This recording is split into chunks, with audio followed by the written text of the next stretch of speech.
Debbie Wasserman Schultz resigns as Democratic Party chair. After mounting pressure from party officials, Democratic National Committee Chair Debbie Wasserman Schultz announced her resignation on Sunday, sending the party into turmoil ahead of its convention this week. In a statement, the Florida Congresswoman said that she will step down immediately after the convention. "I know that electing Hillary Clinton as our next president is critical for America's future.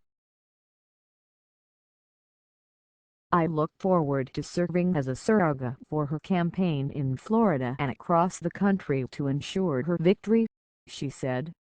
"Going forward, the best way for me to accomplish those goals is to step down as party chair at the end of this convention." Dana Brazile, the DNC's vice chair, will serve as interim chair through the election, the DNC communications director announced. Wasserman Schultz faced criticisms and calls to resign for months, spurred by a series of controversies involving the party's handling of the insurgent presidential campaign of Senator Bernie Sanders' IVD. But she had insisted that she would remain as chair until after the general election in November. The final push to derail her came from an email leak last week, which revealed that DNC staffers actively tried to obstruct Sanders' primary campaign against eventual nominee Hillary Clinton. In response to the leak, party officials announced that Wasserman Schultz would play a minimal role in this week's Democratic National Convention in Philadelphia. However, according to her statement, she will address and chair the convention. Wasserman Schultz's exit sends the party into a state of uncertainty.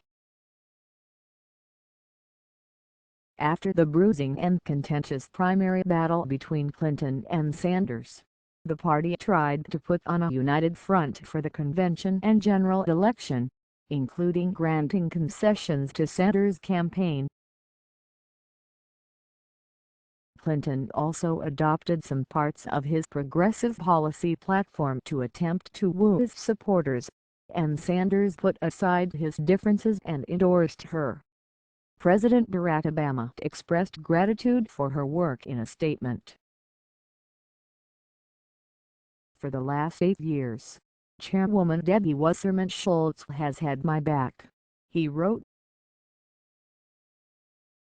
"Her leadership of the DNC has meant that we had someone who brought Democrats together not just for my re-election campaign, but for accomplishing the shared goals we have had for our country," he continued. Her critical role in supporting our economic recovery, our fights for social and civil justice and providing health care for all Americans will be a hallmark of her tenure as party chair. Her fundraising and organizing skills were matched only by her passion, her commitment and her warmth. Clinton also responded in a statement thanking her longtime friend for her service. She also announced that Wasserman Schultz would serve as her campaign's honorary chair. Throughout the primaries, Wasserman Schultz struggled to defend allegations that the party actively favored Clinton over Sanders and that her ties to Clinton prevented her from being impartial in the race.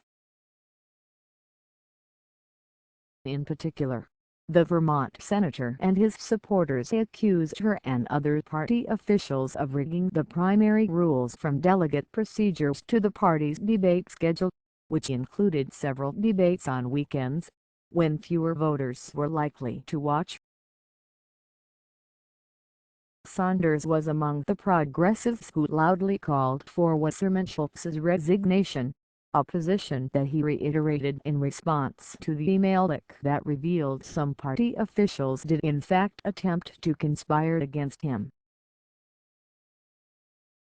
It goes without saying the function of the DNC is to represent all of the candidates to be fair and even-minded, Sanders said on Sunday. There's no question to my mind, and I think no question to any objective observer's mind, that the DNC was supporting Hillary Clinton and was at opposition to our campaign. But, in a sign of possible unity, he said that the revelations did not change his endorsement of Clinton and again vowed to help her defeat GOP nominee Donald Trump. In addition to her controversial tenure as party chair, back home in Florida, Wasserman Schultz faces the primary challenge from progressive candidate Tim Canova, whom Sanders endorsed earlier this year.